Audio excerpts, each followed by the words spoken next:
Yang ketiga ini atau yang terakhir ini biasanya paling banyak banget dikeluhin oleh orang-orang sekitar kita.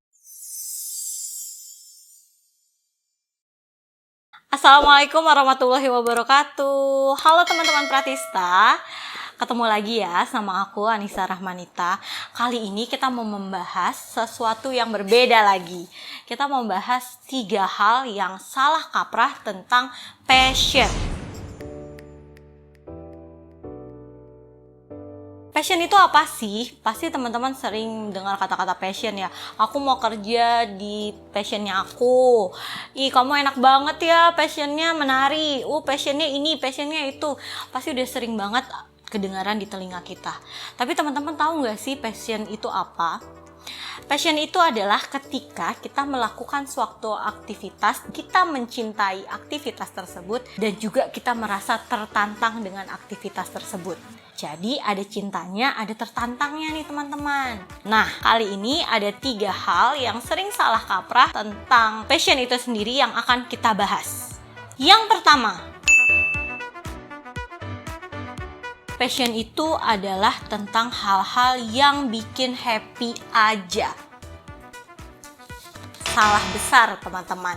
Passion itu merupakan tadi sesuatu hal yang kita cintai yang memberikan tantangan bagi diri kita. Jadi passion itu nggak melulu tentang hal-hal yang menyenangkan. Kalau namanya ada tantangan berarti ada stres di dalam sana. Tapi stresnya di sini adalah stres yang bikin kita enjoy, stres yang bikin kita happy atau dikenal dengan eustress. Jadi stres ini justru karena stres itu kita jadi ada perasaan ingin lagi nih. Aduh, harus apa lagi nih yang aku perbuat? Jadi ada rasa tertantangnya. Jadi kalau dibilang passion itu hanya bikin kita happy aja, itu salah. Justru kalau passion itu cuman bikin kita happy, itu namanya hobi. Jadi hobi itu sebenarnya adalah sesuatu yang menyenangkan. Sedangkan si passion itu ada tantangan, ada saatnya kita harus beradaptasi, ada sesuatu yang harus bikin kita stres, bikin kita mikir gitu. Kita nih harus ngapain lagi? Tapi itulah passion. Gitu. Yang kedua, passion itu tetap. Nah, sama nih teman-teman. Itu salah juga. Jadi passion itu sebenarnya sebuah perjalanan dari diri kita dan juga sebuah pencarian yang bisa dibilang tuh seumur hidup. Karena passion itu tadi ada tantangannya, ada mengakibatkan kita ada self improvement atau ada peningkatan diri. Gitu. Jadi nggak melulu tuh tentang satu hal aja, tentang itu aja, tapi ada self improvement. Contoh simpelnya gini deh, mungkin sekarang saya senang belajar tentang hal-hal tentang psikologi. Itu sekarang, tapi nggak menutup kemungkinan nih 2 tahun lagi, 3 tahun lagi harus hal lain yang saya tambahkan. Iya, saya senang psikologi, tetapi saya juga harus mampu belajar tentang bisnis atau belajar tentang ekonomi, karena ternyata pada saat saya bekerja saya banyak ketemu ataupun saya harus mengelola tempat saya praktek nih.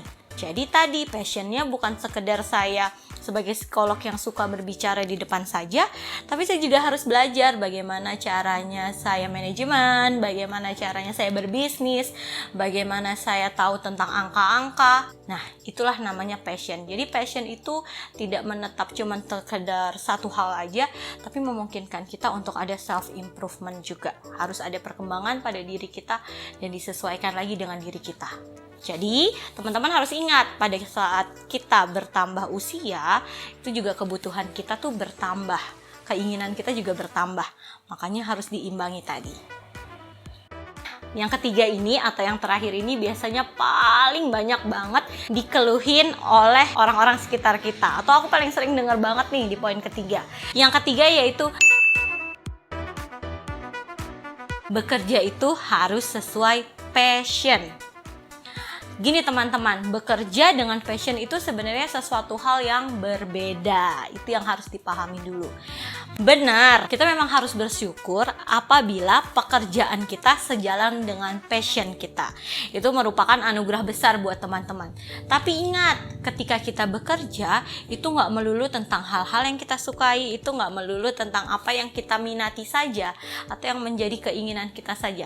Tetapi, di dalam pekerjaan itu juga ada tanggung jawab, teman-teman. Jadi, kalau namanya bekerja itu, kita juga tidak hanya sekedar ingin bikin kita happy atau ingin sesuai dengan minat kita saja, tapi ada tanggung jawab. Contohnya simpel, misalnya kita sebagai ibu yang harus membantu keluarga dalam masalah perekonomian, ya kita tanggung jawab di sana.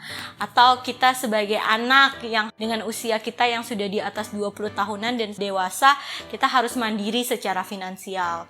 Jadi kadang-kadang memang pekerjaan itu nggak sekedar hal-hal ataupun sesuatu yang kita senangi, yang kita minati. Jadi bekerja tidak harus selalu sesuai dengan passionnya gitu. Terus gimana sih cara mensiasatinya kalau kita bekerja tapi tidak sesuai passion? Banyak hal teman-teman.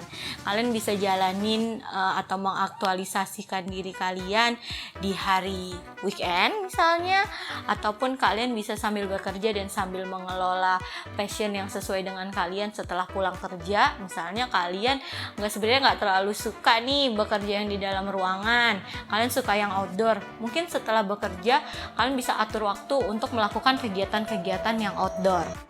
Jadi gitu ya. Jadi bukan salah passionnya, bukan salah kerjanya, tapi bagaimana kita menyeimbangkannya. Jadi itu tadi 3 hal tentang passion yang sering salah kaprah di diri kita. Jadi harapannya setelah ini teman-teman udah paham lagi ya tentang passion. Jadi mencari kerja ataupun bekerja itu tetap semangat gitu, walaupun kayaknya saya nggak terlalu minatnya di sana, dan bisa mengatur waktu kita antara yang mana yang minat kita, yang mana yang memang menjadi tanggung jawab kita sebagai pekerjaan. Gitu ya. Nah, pembahasan kita kali ini seru banget ya. Tadi itu tentang passion. Teman-teman boleh banget loh mau bahas apa lagi. Kasih ya ide ke kita dan tulis di kolom komen kira-kira mau bahas apa lagi. Mudah-mudahan kita bisa bahas lagi di video-video selanjutnya. Terima kasih semuanya. Kalau teman-teman suka boleh like dan juga di-share agar teman kita bisa tahu juga tentang hal ini. Oke, selamat beraktivitas. Bye.